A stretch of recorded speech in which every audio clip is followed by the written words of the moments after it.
वक्रतुंड महाकाय सूर्यकोटि समप्रभा निर्विघ्नं कुरु मे देव सर्वकार्येषु सर्वदा। नमस्कार, मैं पुष्पेंद्र पांडे एस्ट्रो वेदालय से आपके सम्मुख उपस्थित हुआ हूँ 2024 का भविष्यफल लेकर के। कैसा रहेगा 2024, क्या स्थिति और क्या परिस्थिति बनेगी, किस स्थिति में आपको क्या करना है, किस स्थिति से बचना है, ये सब जानकारी मैं आपको इस वीडियो के माध्यम से दे रहा हूँ। तो ध्यान से सुनिए कन्या राशि वाले कि इस वर्ष आपको किन किन स्थितियों में सावधान रहना है और किन किन परिस्थितियों में आप अपने जीवन की उन्नति को चुन सकते हैं या तरक्की कर सकते हैं। इस वर्ष जनवरी का जो महीना है वो आपको अत्यधिक कोई कुबेर का खजाना दे सकता है। आप इस वर्ष नया मकान, नया वाहन, नई नौकरी, नया व्यापार शुरू कर सकते हैं, जिसमें आपको बहुत बड़ी सफलता मिलने के संकेत मिल रहे हैं। फरवरी से लेकर के मार्च,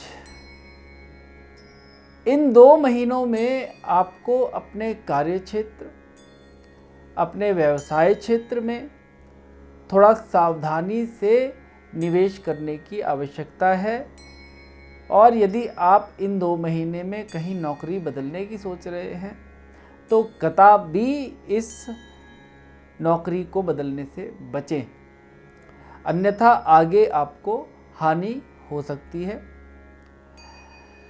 इसके बाद मार्च से लेकर के जो मई जून है, इसमें आपको एक नया बिजनेस शुरू करने का अवसर मिल सकता है, नई नौकरी करने का अवसर मिल सकता है, और हो सकता है कि जून के बाद आपको विदेश गमन में सफलता मिल सकती है। विदेश में कोई नौकरी मिल सकती है या कोई व्यवसाय शुरू कर सकते हैं या कुछ भी ऐसा जिससे आपको आर्थिक रूप से मजबूती हासिल हो। ये तो था हमारा करियर के लिए। अब हम बात करते हैं विद्यार्थियों के लिए। तो जो भी विद्यार्थी गण हैं थोड़ा सावधान हो जाएं, गणपति अथर्वशीर्ष का पाठ करें और मन लगा करके पढ़ें, क्योंकि उनको एकाग्रता से पढ़ने की अधिक आवश्यकता है। यदि वो आवश्यकता अनुसार पढ़ाई नहीं करेंगे तो उनके रिजल्ट भी मन मुताबिक नहीं आएंगे और बाद में वो पछताएंगे। तो जितने भी बच्चे हैं, जितने भी स्टूडेंट्स हैं, जो भी प्रतियोगी परीक्षाओं का तैयारी कर रहे हैं, उनसे मैं एक ही बात कहूँगा कि अपनी एकाग्रता और पढ़ने के समय को बढ़ाइए और खूब मेहनत कीजिए। हो सकता है इस मेहनत के प्रभाव से आपका भविष्य उन्नत और समृद्धशाली हो जाए और आप जीवन में एक नई ऊंचाई को छू सकें।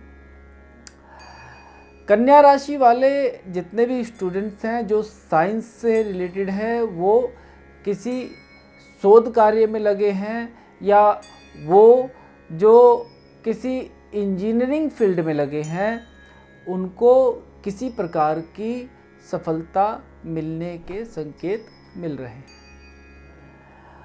अब हम बात करेंगे कन्या राशि वाले जातकों के पारिवारिक जीवन की। पारिवारिक जीवन में इस वर्ष थोड़ा सा उठापटक सितंबर अक्टूबर में हो सकता है। इसके अलावा आपका पारिवारिक जीवन बहुत ही सुंदर और बहुत ही मधुर बीतने वाला है। पत्नी का साथ मिलेगा, माता पिता का आशीर्वाद रहेगा, भाई बहनों से आपके जो रिश्ते बिगड़े हुए थे वो भी शॉर्ट आउट होंगे और आप अपने परिवार में एक हीरो का रूप जो है वो प्राप्त कर सकते हैं। उसके लिए आपको मेहनत भी ज़्यादा करनी है, क्योंकि सभी के नज़रों में हीरो बनना एक बहुत बड़ी बात होती है। अब हम बात करते हैं स्वास्थ्य की दृष्टि से। तो स्वास्थ्य की दृष्टि से ये वर्ष आपके लिए ज़्यादा अच्छा नहीं व्यतीत होने वाला है। इसके लिए आपको प्राणायाम, योगाभ्यास और सुबह अथवा शाम को जब भी आपके पास समय हो तो टहलना अति आवश्यक है, अन्यथा आपको किसी गंभीर बीमारी से पीड़ित होना पड़ सकता है। तो यथाशक्ति प्राणायाम करें, योगाभ्यास करें और जितना भी आप गायत्री मंत्र जप सकें वो करें। एक रुद्राक्ष की माला उसको धारण करें और दुर्गा जी का पाठ अवश्य करें। दुर्गा कवच, अर्गला, कीलक और देवी अथर्व शीर्ष, ये 4 पाठ आप नित्य प्रतिदिन करें। ज़्यादा बड़े नहीं हैं। जो भी पाठ करें भक्ति भाव से करें, माता को समर्पित होकर करें। ये नहीं कि जल्दबाजी में करें। जल्दबाजी में की हुई किसी भी पूजा पाठ या जप का फल हमें प्राप्त नहीं होता है। तो जो भी पूजा करें, जो भी पाठ करें, एक भाव और एक भक्ति इसका होना अति आवश्यक है। तो इस प्रकार से आपका जो ये वर्ष व्यतीत हो रहा है वो एक मिला जुला वर्ष व्यतीत हो रहा है। कहीं सुख है, कहीं दुख है और एक तरह का यानी कि बॉर्डर लाइन है, ना ज़्यादा सुख ना ज़्यादा दुख। तो इसको जो आप अपने अनुकूल कर सकते हैं तो उसके लिए दुर्गा सप्तशती वो एक रामबाण उपाय है।